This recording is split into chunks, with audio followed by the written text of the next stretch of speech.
Sans plus attendre, ces indications figurant sur l'invitation étant suffisantes à vous informer ce sur quoi vous êtes venus et le rapport vous a déjà été donné, Jennifer Conti, qui est l'auteur du rapport et qui a présidé la sous-commission de 3 membres qui sont les co-auteurs de ce rapport, va vous en faire la présentation avec en plus projection PowerPoint. On pousse la didactique très loin pour permettre à la presse de tout comprendre. Voilà. Merci beaucoup. Je vous souhaite également la bienvenue. Je tiens à remercier mes 2 collègues de la sous-commission contrôle de gestion et aussi Madame Delvaux pour son travail impressionnant. Je la remercie, l'adjointe scientifique de la commission de contrôle de gestion. Donc, je vais vous présenter à peu près en 15 minutes un peu les éléments principaux du rapport, et ensuite mes 2 collègues prendront la parole pour apporter leurs éléments un peu plus personnels conclusifs, et ensuite on passera à une session de questions-réponses. Donc je trouvais important de vous faire un peu on a une espèce de timeline avec quelques points de repère importants, ce que nous on a considéré comme la période de campagne qui va de mai 2022 à avril 2023. Merci beaucoup, Mme Delvaux. Pourquoi mai 2022? Tout simplement parce que c'est la date où l'ancienne conseillère d'État a été désignée comme candidate à sa propre réélection. Donc, pourquoi aussi ces quelques points de repère? Pour aussi vous montrer en fait que assez rapidement, en fait, dès son entrée en fonction, la magistrate va sortir un peu du cadre de ce qui est attendu en fait d'un conseiller d'État.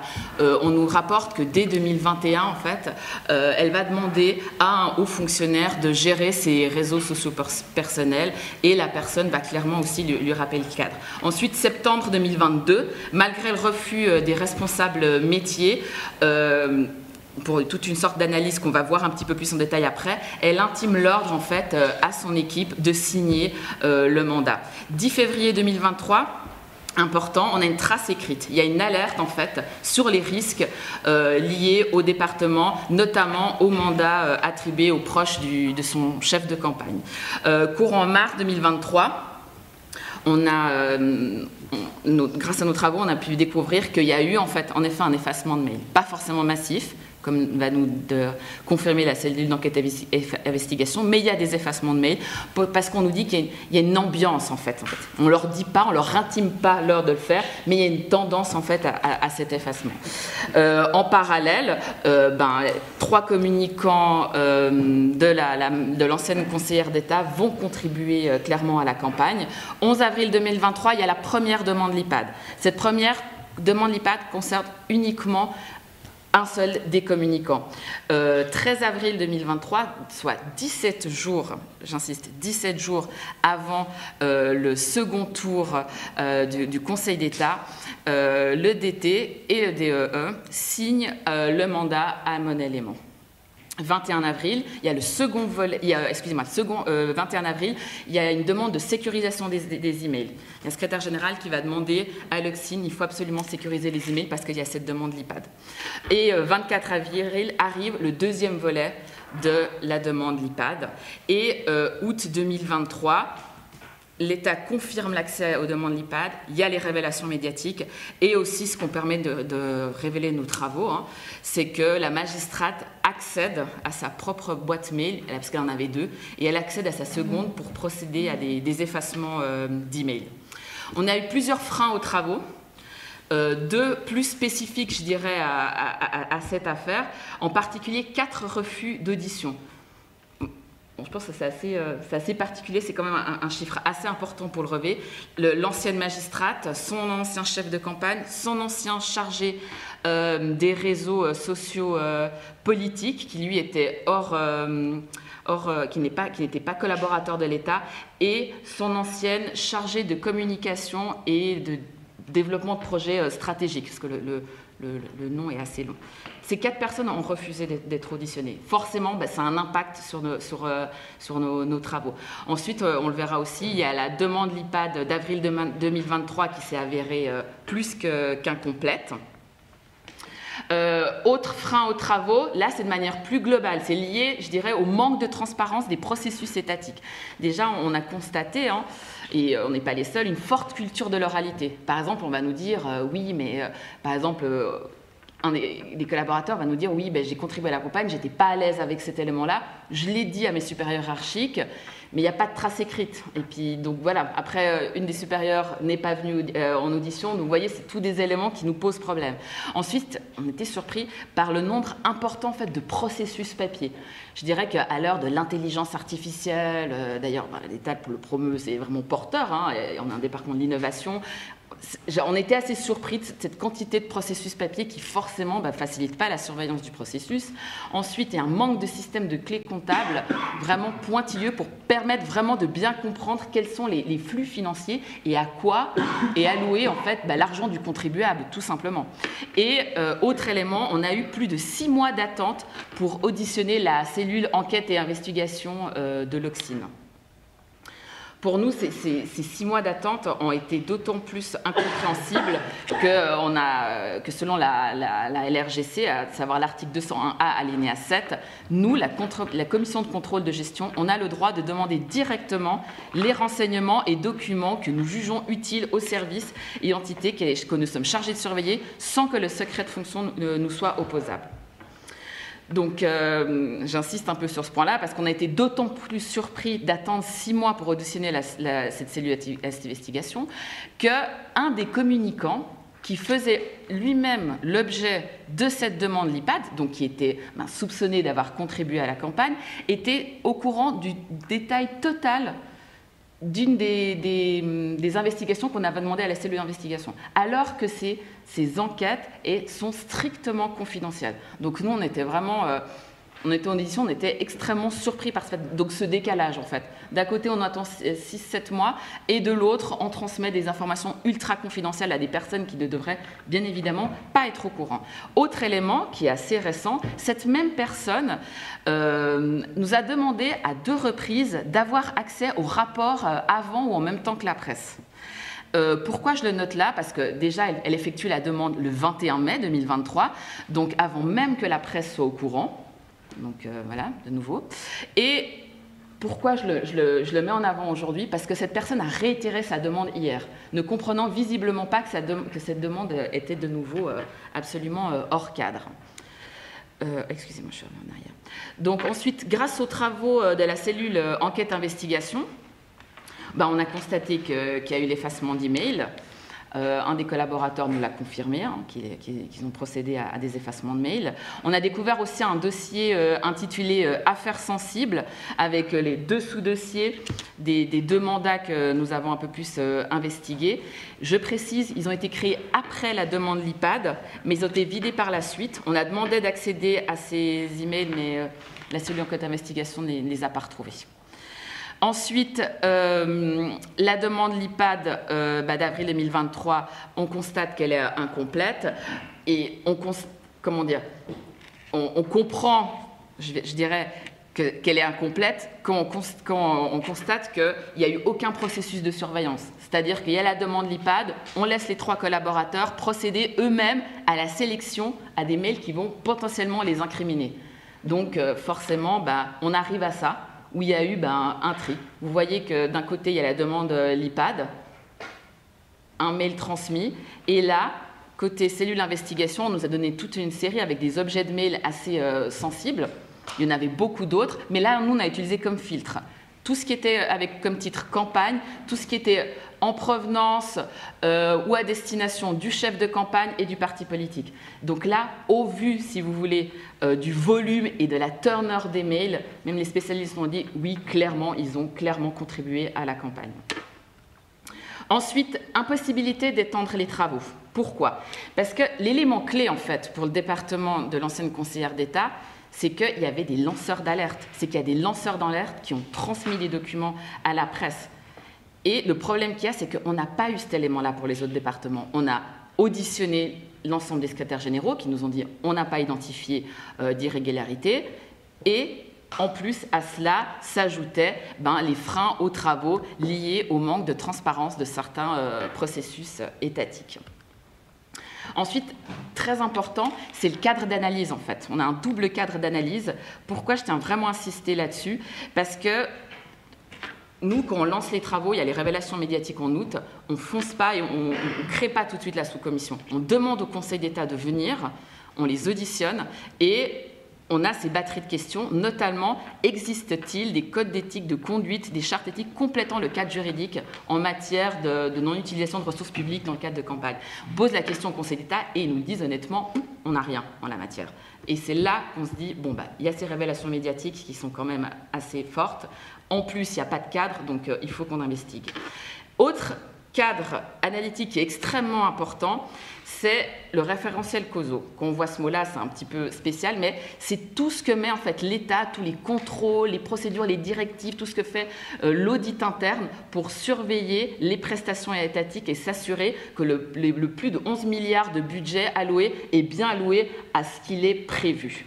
Et il y a différentes composantes. Et une composante qui est extrêmement importante, c'est l'environnement de contrôle. Et l'environnement de contrôle, il est porté par le ou la conseillère d'État. Et ça, c'est extrêmement important. Et on voit qu'un des premiers points, qui est déterminant, c'est qu'il faut qu'un conseiller d'État soit exemplaire et qu'il façonne le comportement éthique des collaborateurs.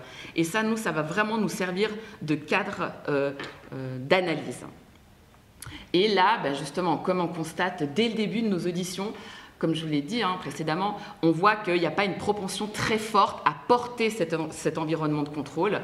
C'est pourquoi nous, on va s'intéresser au processus de recrutement des 3 communicants qui font l'objet de la demande LIPAD.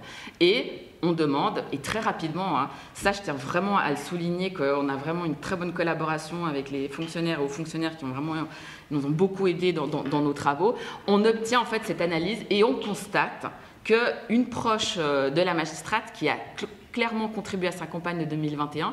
Je tiens à souligner qu'on a cet élément de 3 sources totalement différentes et engagé sans même publication du poste. C'est recrutement direct.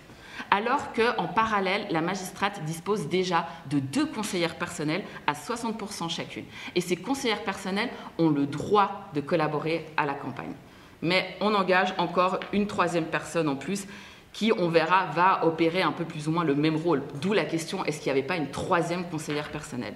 2e recrutement problématique, ils reçoivent, là ils publient les postes, ils reçoivent les dossiers, mais dès qu'ils voient un nom clé, ils arrêtent les processus. Ils se disent c'est bon, on engage la personne, pas d'évaluation et on recrute. Donc là aussi, c'est un petit peu problématique. Et le 3e communicant, lui, pour le coup, le processus va être totalement respecté de A à Z. Donc nous, on retient comme définition du népotisme celle du lexique de la corruption de Transparency International, à savoir que le népotisme est le fait pour des dirigeants de favoriser l'ascension de leur famille ou de leur entourage au détriment des processus de sélection ordinaire, du mérite et de l'intérêt général.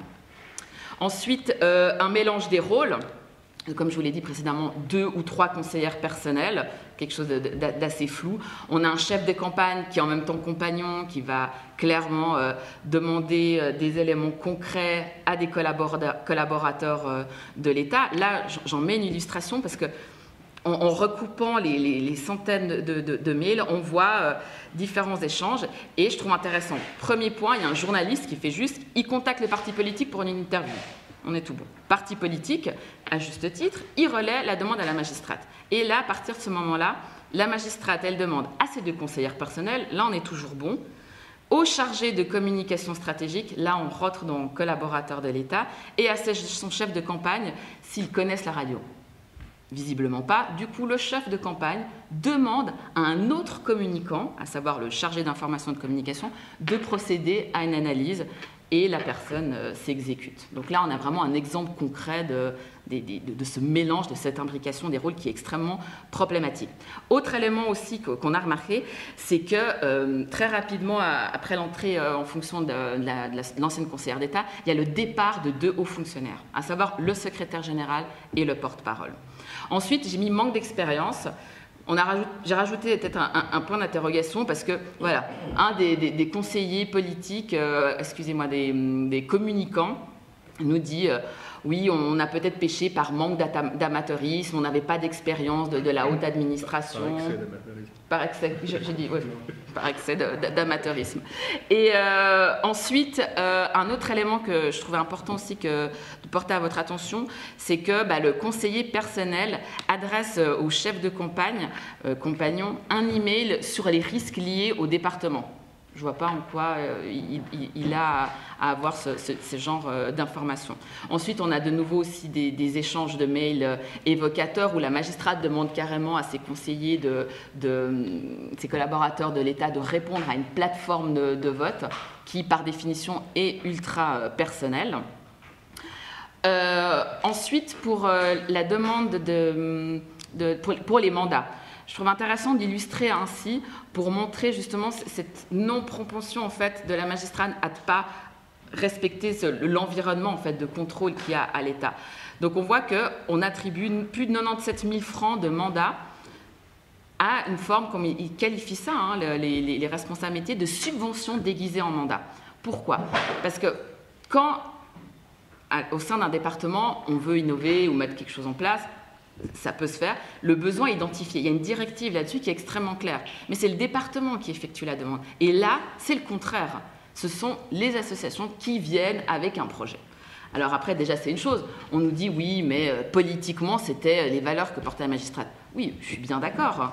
Mais on parle de 97 000 francs pour un projet on parle de mécanisme troublant, je cite. Il n'y a pas de définition du besoin, pas de gouvernance et pas d'étude de marché. Donc, les responsables métiers font leur boulot et ils émettent un avis négatif. Et malgré ça, la magistrate leur intime l'ordre d'aller de l'avant. Ensuite, second mandat qui va poser, je dirais, encore plus de problèmes, c'est qu'on va attribuer 130 000 francs à un projet de monnaie locale à 17 jours des élections. Il y a 3 éléments qui posent problème. Le premier problème, c'est que ce projet-là est porté par le bureau d'études du chef de campagne / compagnon de la magistrate. Donc, c'est quelque chose qu'on a dû mettre parce que c'était tellement, je dirais, gros. Il y a encore sur le site où c'est lui qui porte le projet, il met en lien acteurs privés et acteurs publics pour des projets spécifiques. Donc là, personne n'a identifié ça. Ce qui est hyper intéressant aussi, c'est que le nom de domaine utilisé pour le site internet, c'est le même nom de domaine qu'il utilise comme adresse mail et qu'il utilise pour travailler avec les collaborateurs de campagne et qui l'intime l'ordre de faire, pas intime l'ordre, c'est faux, mais qui demande de contribuer à la campagne.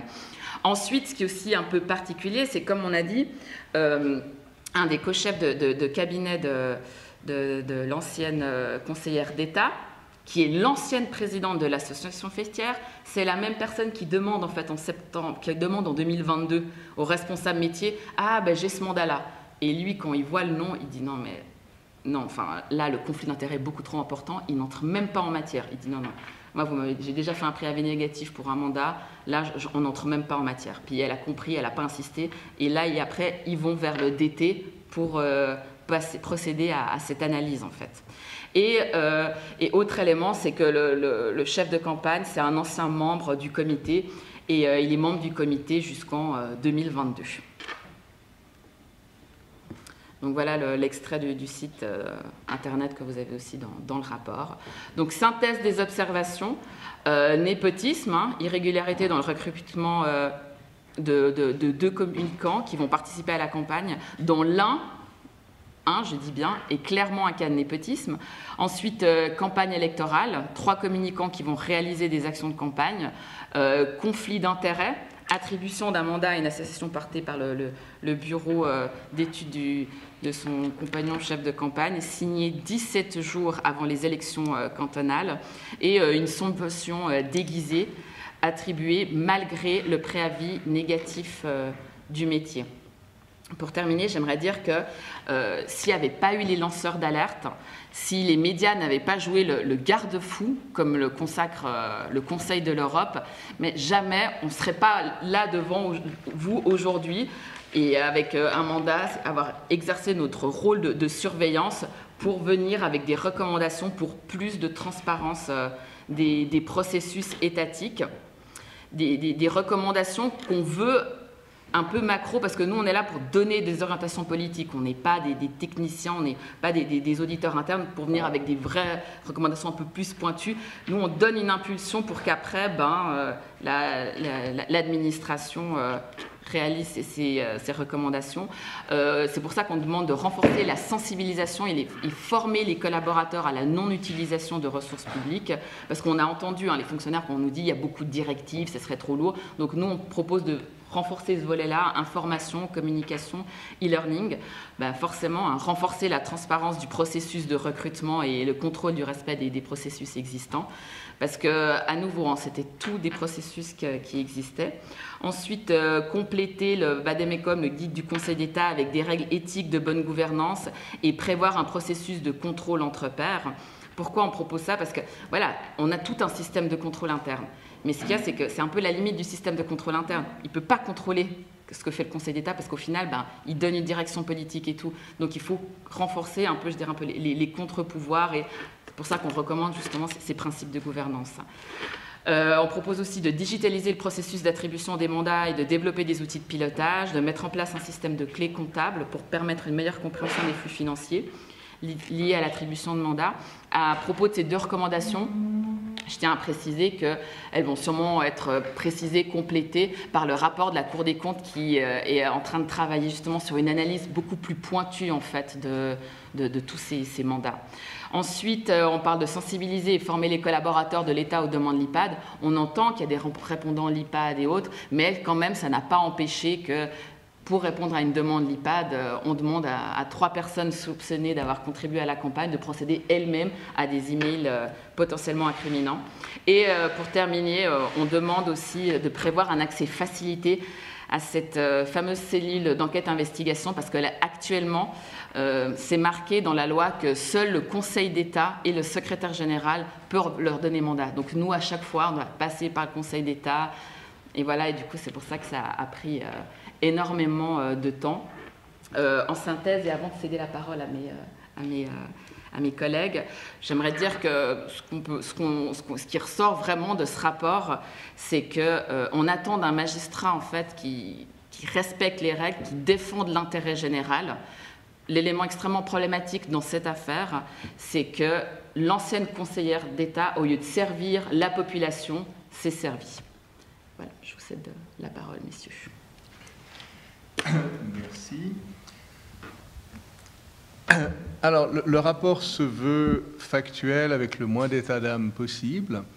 J'espère qu'on y est arrivé, malgré les états d'âme qu'on peut avoir. Et s'il y a une réflexion qu'un néophyte de la politique cantonale que je suis peut avoir, c'est ce qui frappe, c'est le grand écart cantonal genevois entre la théorie d'un côté et la pratique de l'autre. Sur un plan théorique, voilà un canton qui a une Cour des comptes, c'est un des rares, qui est très prolifique et qui produit un travail remarquable. On a un service d'audit interne qui, depuis quelques années en tout cas, fonctionne très bien. On a une plateforme pour protéger les lanceurs d'alerte. Et on a l'initiative législative donnée aux membres du Grand Conseil. Chacun d'entre nous peut, contrairement à d'autres cantons où le Parlement examine, amende éventuellement des projets de loi que lui propose le Conseil d'État, qui en a l'initiative, ici, les députés eux-mêmes, s'ils voient un manque quelque part, ils peuvent agir motu proprio. Et un martien fraîchement débarqué, se basant sur les textes, dirait que Genève est probablement un canton modèle et qu'il doit être très difficile dans un canton équipé de cette façon-là de commettre des abus de pouvoir. La réalité, c'est que on trouve dans le cas qui nous a été donné d'analyser, on était parti quand même dans l'idée qu'on avait une concentration de temps dans le cadre du mandat de Mme Fischer qui, sitôt arrivée, devait se battre pour sa réélection, une occasion de découvrir des processus qui peut-être ne sont pas uniquement présents dans ce cas-là, mais cette espèce de compression du temps agit comme un révélateur. Certains phénomènes qui auraient tendance à se passer ailleurs, lorsqu'un conseiller d'État a 4 ans ou 5 ans pour s'organiser, il va diluer sa tentation de se servir des institutions et sa difficulté, lorsqu'on est contrôlé par personne, à fixer la ligne à ne pas dépasser en termes de l'usage d'un pouvoir qu'on a. Dans le cas de Mme Fischer, la compression du temps faisait qu'elle a dû faire un peu ce que d'autres font peut-être aussi, mais sur un temps très court, et donc ça rendait la chose visible. Et notre ambition était d'utiliser ce qu'on allait y découvrir avec le souci de voir si, de manière générale pour l'État, il n'y aurait pas quelques leçons à en tirer. Et puis on s'est heurté, c'est le deuxième choc, à un blocage institutionnel qui ne provient pas de Mme Fischer, elle n'est plus là, mais qui provient de l'État de Genève ou du Conseil d'État, qui a eu une réaction extrêmement défensive, à tel point que notre ambition de déboucher sur des réflexions et éventuellement des compléments législatifs applicables à l'ensemble des départements a dû s'arrêter là, et que le blocage institutionnel du Conseil d'État est devenu le sujet. C'est un petit peu la conclusion intermédiaire. Et puis, ce fait qu'au fond, il y a toutes les institutions prévues pour éviter la possibilité que l'on abuse du pouvoir ne font pas le poids face à une culture assez étonnante. On nous dit souvent que sans doute y a-t-il des règles, par exemple sur ces questions de mandat, mais il y a aussi dans le pouvoir du Conseil d'État concerné celui de décider d'un acte politique qui n'obéit à d'autres logiques que politiques. Et à partir de là, vous pouvez prendre une décision, par exemple cette attribution de mandat, que vous justifiez à vos propres yeux comme une sorte d'acte politique, mais au mépris de toutes les règles que vous imposez à votre administration dans le cours ordinaire des choses. Et puis le blocage sur l'accès dont Mme Conti a parlé à la cellule d'investigation, le Conseil d'État apparaît, et c'est déjà arrivé plusieurs fois au cours des derniers mois ou de la dernière année, avec ces rigidifications des positions du Grand Conseil d'un côté, du Conseil d'État de l'autre, chacun proposant une interprétation différente de la même loi. Et on nous expliquait que sans doute avions-nous le droit de poser des questions à qui bon nous semblait sans interférence du Conseil d'État, mais que dès qu'on leur demandait pour répondre à la question de produire une forme d'activité, de recherche, de réflexion, de recherche de renseignement, alors on tombait dans l'opérationnel et que là, le Conseil d'État, jalousement, se réservait de transmettre ou de ne pas transmettre ce qu'il interprète comme une instruction de la part de ceux qui sont censés, de par les institutions, contrôler son action. Et on peut avoir deux interprétations. L'une, c'est de dire qu'il y a une volonté de cacher, mais probablement qu'il n'y a pas forcément ça toujours, ni forcément ça seulement. Il y a aussi une espèce de rigidité institutionnelle qui consiste à bloquer par instinct, comme si les rapports entre l'exécutif et le Parlement étaient entrés dans une phase d'opposition qui évidemment pose un problème parce que les institutions sont supposées s'opposer. Montesquieu les a conçues ainsi, mais elles sont supposées s'opposer parce que, disait Montesquieu, il est dans la nature du pouvoir que d'abuser du pouvoir et qu'il faut donc que le pouvoir arrête le pouvoir. Et on a l'impression, dans ce cas-là, et peut-être de façon plus générale, que la magie, la maïotique de la séparation des pouvoirs pour que le pouvoir arrête le pouvoir et que finalement tout le monde y retrouve son compte, ne fonctionne pas à Genève et que la racine, en bonne partie, pourrait être culturelle. Thierry ? Non, moi, j'ai rien à rajouter. Je vous remercie. Je crois que vous avez été, et l'un et l'autre, extrêmement clairs. Donc, je ne vais pas rajouter ce que vous avez déjà dit. Donc, vos propos sont les miens, par ailleurs.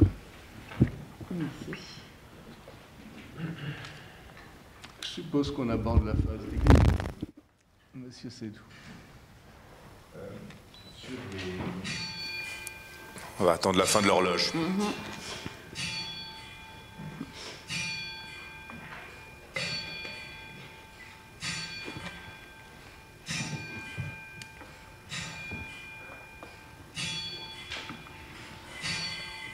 Voilà, il est 10 heures.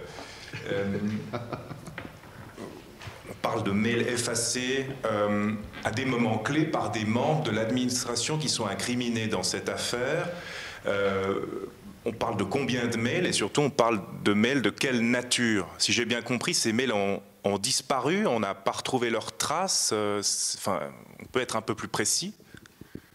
Oui, alors les mails qui étaient dans le dossier affaires sensibles sont introuvables. C'est de l'investigation, nous l'a confirmé.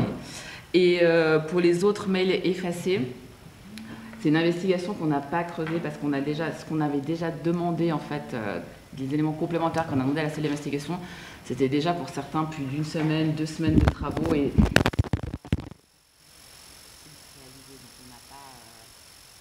on n'a pas.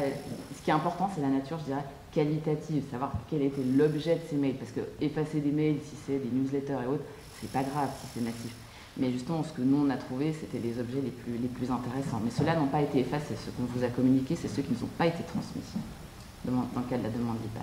Mais il y a quand même des problématiques qui ont été effacées, alors, de ce qu'on semble lire. En tout cas, c'est ce qu'on nous a dit.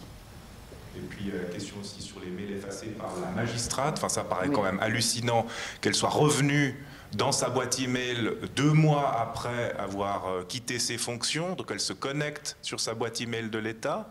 Elle supprime des mails. Là aussi, on sait quels emails ont été supprimés. Non. Là, par exemple, pour certains mails qui ne nous ont pas été communiqués, on a fait une demande complémentaire pour accéder à ces mails et on est toujours dans l'attente. Une question à l'avocat Yves Nidegger. On voit qu'il y a des alertes qui sont données, il y a des avertissements qui sont faits, on continue à aller dans la mauvaise direction, il y a ensuite des éléments de preuve qui sont effacés quand ça commence à sentir le roussi. Est-ce qu'il y a matière à pénal, au fond? Ça, c'est pas l'avocat qui doit le dire, c'est le procureur. Et il est déjà saisi de tout cela. Je pense qu'il aura une lecture attentive de notre rapport et que peut-être cette dénonciation, dont je ne suis même pas sûr qu'elle soit devenue une procédure, quand vous dénoncez des faits, ce qui était un des points de départ de cette affaire, c'est ensuite au ministère public de décider s'il ouvre véritablement une information à ce sujet. Et on n'a rien vu, nous, qui porterait un numéro de cause ou qui montrerait que véritablement le ministère public est allé au-delà d'une espèce d'appréciation générale du dossier. Mais je n'en sais rien.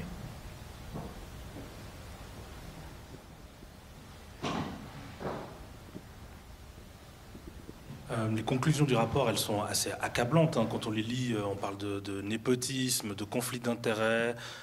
C'est assez grave les faits qui sont dénoncés. Dans les recommandations, elles sont plutôt d'ordre général. Est-ce que c'était un problème de personne? Et c'est Fabienne Fischer qui a court-circuité les procédures de l'État. Est-ce que c'est un problème de personne et pas vraiment un problème qui est lié à l'administration de l'État? Je dirais, encore une fois, comme on l'a expliqué je veux dire, dans le rapport, c'est porter un environnement de contrôle. Et là, clairement, la magistrate, elle n'a pas porté en fait cet environnement de contrôle. Nous, ce qu'on a pu constater, c'est que les procédures et les processus existants, ils étaient là, mais qui n'ont tout simplement pas été appliqués en fait.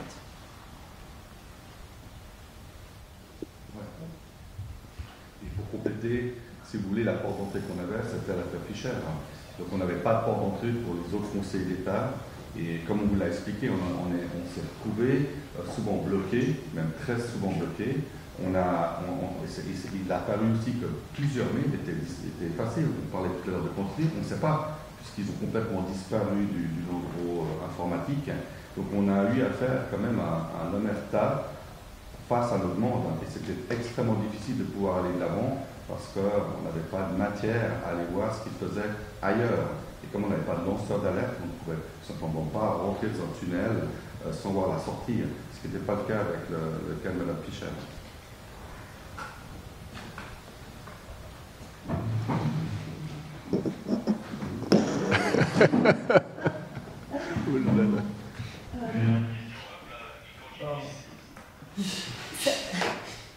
Ouais, s'agissant notamment des mandats, à quel point est-ce que ces hauts fonctionnaires, son administration, l'a alerté sur ces problèmes-là? Est-ce qu'on peut dire qu'elle était parfaitement consciente ou que, bon, vous n'avez pas pu l'auditionner, donc c'est difficile de parler d'une intentionnalité sans avoir auditionné la personne, mais est-ce que vous avez l'impression qu'il y a eu vraiment suffisamment d'alertes qu'elle n'a pas écoutées?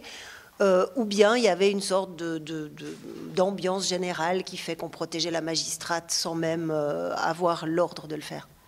Ah non, il y avait clairement... Excusez-moi.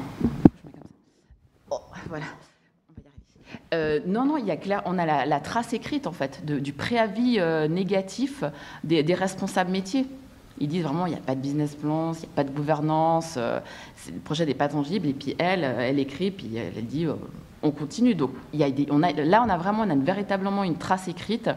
Et là, après, c'est là où après, ils refusent, eux, d'entrer en matière pour le projet de monnaie locale. Mais oui, là, on a vraiment la trace écrite où je dirais que les fonctionnaires ont eu le courage de s'opposer à la magistrate. Parce que c'est aussi un élément qui ressort, c'est que la hiérarchie, le poids de la hiérarchie est extrêmement fort. On parle de structure pyramidale. Donc, moi, je considère que voilà, un fonctionnaire ou haut fonctionnaire qui arrive à s'opposer à son conseiller d'État ou conseiller d'État, il faut quand même un certain courage. Il faut le reconnaître, et ils l'ont eu. Et c'est quelque chose qu'il faut, je dirais, saluer, quoi. Mais clairement, ils ont fait un préavis négatif écrit. Oui, 2 questions. Vous dites que le Conseil d'État a bloqué votre demande d'actionner la CEI, la cellule d'enquête et d'investigation. Concrètement, qui a bloqué? Vous avez des explications? C'est la responsable du département? C'est le président? Vous avez reçu un courrier signé du président du Conseil d'État? Oui, alors je sais, monsieur. Bon, ce qu'on a reçu, ce sont des raisons pour lesquelles on ne pouvait pas déférer à notre demande si facilement en invoquant une espèce de demande d'autorisation qui aurait été demandée à M. Journeau. Est-ce qu'on peut au fond appliquer la loi, puisqu'il nous avons entendu dire qu'il y avait peut-être une enquête en cours. Mais la question telle qu'elle a été posée à M. Journeau était de celle qui n'appelle aucune réponse. C'est-à-dire qu'on s'est clairement moqué de nous en nous disant, il y a des domaines privés, enfin des protections des données. D'autre part, il y a cette enquête pénale. Par conséquent, c'est compliqué pour nous de faire ce que vous nous demandez de faire, c'est-à-dire de donner l'ordre, de transmettre l'ordre à la cellule, de répondre à votre question. Par ailleurs, la cellule va devoir investiguer et produire un travail pour y répondre. Au fond, ce qui se passe, c'est qu'on ne peut pas s'adresser. On pourrait auditionner un membre de la cellule parce qu'on a le droit d'auditionner qui on veut, mais demander qu'elle fasse ce à quoi elle sert, c'est-à-dire produire une information qui ne peut s'obtenir autrement qu'en en agrégeant d'autres et en la livrant, ça c'est une activité. Et du point de vue du Conseil d'État, alors c'est personnifié par Mme Cast qui chapeaute ce département-là, je ne pense pas qu'elle en ait décidé toute seule. Du point de vue du Conseil d'État, le Parlement au fond n'aurait pas le droit de donner ce qu'il considérerait lui comme des instructions, au fond, à ses services, en particulier celui-là, enfin tous services. Et il faudrait donc que le Conseil d'État lui-même transmette ou ne transmette pas l'injonction de faire. Donc ils sont une boîte aux lettres qui va décider, une boîte aux lettres incontournable selon eux, qui va décider si la chose va plus loin ou ne va pas plus loin. Et puis le temps a passé, avec les excuses que je vous disais, jusqu'au point où on s'est dit, bon, on ne va pas rester avec une sous-commission ouverte pour une décennie, dont acte. On a obtenu un certain nombre d'informations qui nous suffisaient à faire le rapport. Ce que nous n'avons pas pu faire en revanche, c'est aller là où nous voulions aller, c'est-à-dire de partir du cas Fischer vers une interrogation plus générale. Et comme c'est le Conseil d'État en charge aujourd'hui qui nous en a empêchés, évidemment, on reste avec un petit goût un peu amer sur l'intention.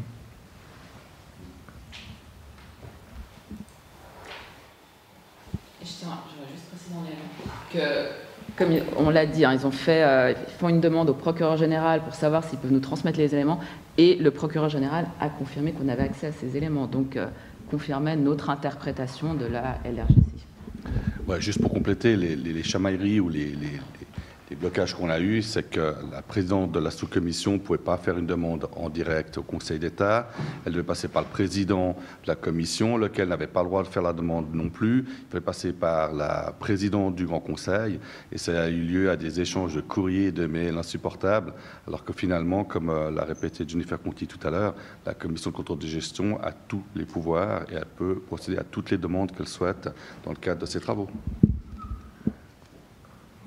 Autre question, c'est donc par rapport à l'accès à la boîte mail de de la responsable du département, donc 2 mois, 3 mois après son départ. Est-ce que vous avez eu des explications? Comment est-ce que c'est simplement possible qu'on ne soit plus en fonction et qu'on ait encore accès à sa boîte mail professionnelle? Je pense que là, il y a eu, de ce qu'on a compris, c'est qu'il y a eu une erreur dans le processus. Ils n'ont pas désactivé tout simplement sa boîte mail. Et voilà, un et plusieurs lanceurs d'alerte ont remonté l'info. Ouais, il y a eu un oubli. Oui, il y avait 2 boîtes, oui. Et celle dont on parle, c'était celle qui avait un caractère plus personnel que d'autres quant à son utilisation. Et c'était les adresses de l'État. Mais enfin, il y en avait 2 et elle a pu utiliser, alors qu'elle n'était plus à l'État. Mais bon, son compagnon utilise aussi son adresse mail d'une association dont il n'est plus membre, paraît-il. Attention, je précise juste, il n'utilise pas l'adresse de l'association, il utilise le nom de domaine de son cabinet de portage de projet. C'est différent. Oui, mais quand même, c'est une petite nuance. Voilà. Oui, il y a une question. Si Fabienne Fischer avait été en poste, c'est une contrefactuelle, mais si elle avait encore été en poste et qu'elle avait été réélue, quelles auraient été vos recommandations? Qu'est-ce que vous auriez suggéré de faire? Écoutez, moi, je fais pas de la politique fiction, quoi. Elle est plus en poste et mes recommandations sont celles-ci, restera les mêmes. Oui, peut-être juste ma dernière question, excusez-moi, puisque j'ai le micro. C'est une erreur, ça, de débutant. Vous êtes heurté à un mur sur toute une série de points. Le Conseil d'État a joué la montre et dans le fond il a gagné. Vous ne pouvez pas avancer. Est-ce que dans le fond, ça ne valide pas le fait que la Cour des comptes est le mécanisme le plus adapté pour mener une enquête de fond, puisqu'on ne peut pas lui opposer les mêmes obstacles qu'on vous a opposés? Écoutez, je pense qu'on va répondre les 3, parce qu'on est les 3. Je dirais que ce n'est pas totalement correct ce que vous dites, parce qu'on a obtenu plein de résultats. On a découvert que justement que la demande LIPAD était incomplète, qu'il y a eu ces effacements de mails. On a obtenu toute une série d'informations. Et nous, on peut arriver avec un discours beaucoup plus politique, je dirais, peut-être un peu moins... technique. Oui, mais clairement, eux, et je tiens vraiment à préciser, on a vraiment travaillé, on a une approche complémentaire. C'est-à-dire que nous, on a commencé nos travaux en auditionnant le service d'audit interne et la Cour des comptes pour pas surcharger le processus de surveillance et pour bénéficier aussi de leur expérience. Parce que eux, la Cour des comptes, travaille sur un double mandat, analyse communicant versus porte-parole, et conseiller personnel porte-parole, et l'analyse plus poussée des mandats. Mais clairement, eux, ils vont pouvoir, si vous voulez, ils vont pouvoir donner des recommandations beaucoup plus techniques et des éléments beaucoup plus fouillés. Mais nous, justement, peut-être qu'aussi, il faut toujours, je pense qu'on est toujours dans une démarche d'amélioration et à voir comment nous, on peut améliorer nos outils et peut-être accéder au même type d'outils que la Cour des comptes. Je pense qu'on doit vraiment aussi s'inscrire à juste titre dans cette démarche-là. Oui, excusez-moi. Et il ne faut pas oublier que la Cour des comptes, leurs conseils ne sont pas contraignants, ce qui n'est pas le cas de la contrôle de gestion. On y a quand même une contrainte. Et juste pour rappeler les CG, la Cour des comptes s'est retrouvée un blocage d'informations. Donc eux aussi subissent, en fonction de qui est en face d'eux, un blocage également. Et je dirais vraiment qu'on a une complémentarité parce que nous, vraiment, véritablement, on surveille les actions du Conseil d'État, alors que eux, c'est plutôt les actions des départements. Et ça, c'est important. Mais complémentarité. Tellement complémentaire qu'on leur a donné un mandat. Donc la Cour des comptes agit sous différentes impulsions, y compris de la nôtre si c'est nécessaire. Et puis, comme l'a dit Thierry Serrouti, la Cour des comptes est loin d'être heureuse de la collaboration du Conseil d'État lui-même. Donc, il n'existe probablement pas d'outils uniques. Il est probablement bien. Le SAI nous a apporté beaucoup, la Cour des comptes de même, et je crois que nous leur avons apporté aussi. Le fait qu'il y ait un espèce de couteau suisse avec différentes lames est probablement une bonne chose dans ce cas. Si vous suggérez qu'au fond, la commission de contrôle de gestion devrait cesser d'exister parce qu'il y a une Cour des comptes, non, c'est un contrôle parlementaire. Ce rapport-là, maintenant, on verra ce que sera sa vie, mais évidemment que comme c'est un rapport parlementaire, il tombe entre les mains des partis. Et j'imagine que les partis auront les uns et les autres toutes sortes de propositions à faire pour que cette République se porte mieux. Quelques questions sur le déroulé de cette enquête. On voit que la demande LIPAD n'a pas été répondue de façon correcte, ou en gros les fonctionnaires choisissaient quel mail ils voulaient bien transmettre, ce qui fait que la procédure LIPAD était vidée de son sens. On voit que vous-même vous êtes heurté à des obstacles de la part de l'administration, alors que vous êtes l'instance de contrôle. Donc ça pose quand même une question de confiance, quoi, entre le sommet de l'État, les dirigeants, des fonctionnaires, des gens encore en poste, hein, ils ne sont pas tous plus là, et finalement la société civile, les députés, la presse. Je trouve que, oui, vous avez raison. Ce qui est problématique, c'est que moi, je trouve, déjà, quand on est face à ces cas-là de népotisme, d'utilisation d'argent public à des fins privées, une des conséquences, il y a des conséquences sur l'argent du contribuable, mais il y a aussi un dégât d'image qui est considérable. Et c'est vrai que je pense que... J'étais d'ailleurs très surprise, moi, de ce blocage, parce que quand on a auditionné le Conseil d'État en septembre, moi, je les ai trouvés très collaborants. Ils sont venus avec une présentation PowerPoint qu'on a d'ailleurs mis en annexe. Et j'ai vraiment pas compris ce blocage. Et comme on nous a dit, plus de 6 mois, presque 7, pour auditionner la cellule d'enquête-investigation. Et oui, ça véhicule du coup une image assez particulière, je dirais, oui. Question aussi sur le mandat accordé à Mon Élément. On voit qu'il a été co-signé de la main du conseiller d'État Antonio Hodgers. Vous dites ce mandat, c'est un conflit d'intérêts. Comment on explique qu'un conseiller d'État encore en poste signe de sa main ce mandat? Et manifestement, au vu des éléments que vous avez communiqués, au départ, le DEE, dirigé par Fabienne Fischer, dit on ne veut pas de ça, ça sent pas bon, on va le donner au DT. C'est quand même particulier, ça. Vous n'en parlez pas beaucoup dans votre rapport. Non. C'est vrai qu'il y a des éléments qu'on a plus creusés que d'autres. Là, je dirais que c'est clairement un exemple de fonctionnement en silo. C'est vraiment quelque chose qui ressort beaucoup. L'élément par rapport à la signature, nous, ce qu'on nous dit clairement, c'est qu'ils vont là et que le magistrat n'est pas impliqué. Mais nous, on a clairement posé la question à ces hauts fonctionnaires, mais pour vous, il n'y avait aucun problème, il n'y a aucun... Non, nous, aucun conflit d'intérêts. Il participe aux séances et il signe le mandat, donc il est impliqué. Nous, ce qu'on nous dit, ce qu'on nous ressort, c'est qu'il ne participe pas aux séances. Mais ça, il faudra lui poser la question directement et qu'il saura vous répondre. L'impression générale, c'est pas tellement... Enfin, en tout cas, mon impression en entendant ce qu'on a entendu, c'est pas tellement le département de Mme Fischer dit on veut s'en débarrasser parce que ça sent pas bon. Ça serait plutôt quelque chose qui serait venu de l'autre département pour être financé par le sien et qui s'est un peu heurté à une absence de besoins métiers qu'ont tout de suite exprimé les gens dont ça doit venir. Ordinairement, vous mandatez à l'extérieur uniquement si vous n'avez pas les ressources internes pour un certain job. Et donc, c'est pour cela que les mandats viennent de demandes internes de la part des responsables métiers et sont ensuite arbitrés plus haut par le conseiller d'État. Là, on a autre chose. On a le parachutage d'un mandat pour des raisons politiques avant et en pleine campagne. Et qui s'est heurté à une certaine résistance de la part des fonctionnaires que deux conseillers d'État mis ensemble, ça fait donc 4 yeux pour signer, ont pu éluder. C'est en fait ça. Je peux juste amener un complément.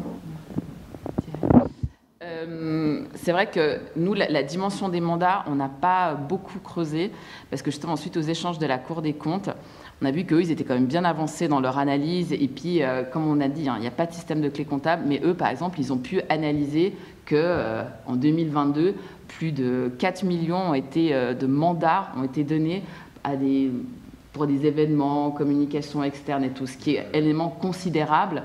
Et puis, par exemple, typiquement au Conseil de l'Europe, eux, ce qu'ils recommandent, c'est d'analyser les tendances. C'est-à-dire que est-ce qu'à une année des élections, il y a une augmentation de ce type d'externalisation ou autre ou pas. Mais nous, on n'avait pas les ressources. Et comme on a vu que la Cour des comptes avait ces éléments-là, là, on peut vous donner ce chiffre parce qu'ils nous l'ont donné en commission. Mais nous, on ne l'avait pas, c'est 4,6 millions, sauf erreur. 4,6 millions, ce qui, pour moi, je trouve... Non, par l'ensemble. 4,6 millions. Mandat agréé. Non, ça on ne sait pas. C'est 4,6 millions, c'est le montant total de mandats pour tout ce qui est communication externe, événements extérieurs, ce qui est quand même considérable. Et eux nous ont clairement dit qu'ils allaient investiguer. Après, nous, on a eu accès à certains chiffres, pas certains chiffres, mais c'est plus, comme j'ai dit, plus de 3000 documents qu'on a reçus, impossible à analyser. Mais c'est vrai qu'on a quand même été surpris par la nature de certains mandats. Une forte externalisation, par exemple, de tout ce qui est recrutement. Ça, on ne comprend pas. Il y a beaucoup. Il y a des fortes aussi dépenses dans d'autres secteurs. Mais c'est vrai qu'en matière de recrutement, on voyait beaucoup. Et voilà. Mais comme on l'a dit, quoi, sans les outils et tout, c'était impossible d'analyser. Mais en effet, on attend aussi, nous, le rapport de la Cour des comptes pour donner plus d'éléments là sur ces mandats qu'on n'a pas forcément plus creusé, c'est vrai. Dernière question, après je passe à mes collègues, sur la question plus politique. On a pu lire que l'ensemble des partis avaient accepté ce rapport, à l'exception des Verts. Est-ce que vous pourriez dire un mot de la position qui vous a été communiquée par ce parti? Enfin, je ne sais pas, est-ce qu'il y a des éléments sur lesquels ils se sont basés pour refuser ce rapport? Ça paraît un peu surprenant quand même. Ça les concerne, donc ils refusent, c'est ça? Je dirais qu'il faudrait leur poser la question. C'est une très très bonne question et j'espère qu'ils répondront à vos invitations. Justement, juste pour comprendre, il y a 7 commissaires qui votent ce Oui. rapport, alors qu'il y en a 15 en tout. Oui. Comment ça se fait? Parce que tout simplement qu'on s'est retrouvés et qu'il y a eu une série de questions. La séance a un peu traîné et on s'est retrouvés jusqu'à 15h30. C'est ça la raison, et en toute transparence, c'est pour ça. Mais je tiens à préciser que les gens, avant de partir de la séance, tout le monde, la majorité, avait validé le fait qu'on ait des conférences de presse. Il y avait un enjeu où je pense que, voilà, de pas... Après, c'est difficile parce que de communiquer sans... voilà, parce qu'on est tenu au secret de fonction de ce qui se dit dans notre commission. Donc, mais voilà, il y a eu... Bon, en fait... Oui, les Verts donnent leur position. On a mis le rapport de minorité où, pour eux, le mot népotisme était un peu fort, qu'il n'y avait pas forcément de conflit d'intérêts, que c'était aussi positionner l'économie circulaire en attribuant ce type de mandat.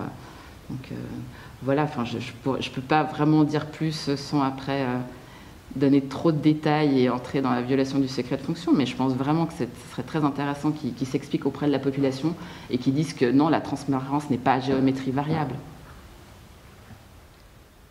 À la suite de l'affaire Perler, la ville a décidé de se séparer de certaines personnes dont les recrutements avaient été irréguliers.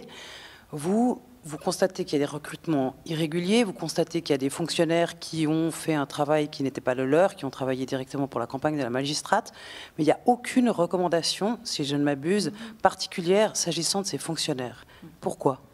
Comme je vous ai dit, nous, c'est vraiment des recommandations de type politique. Là, ça relève des décisions RH, donc c'est à eux de prendre la décision. Je tiens juste à préciser que, cas de népotisme, la personne n'est plus en poste.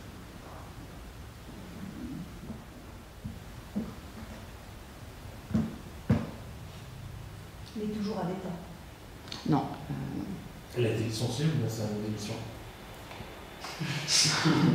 Non, retraite. Ok. Non.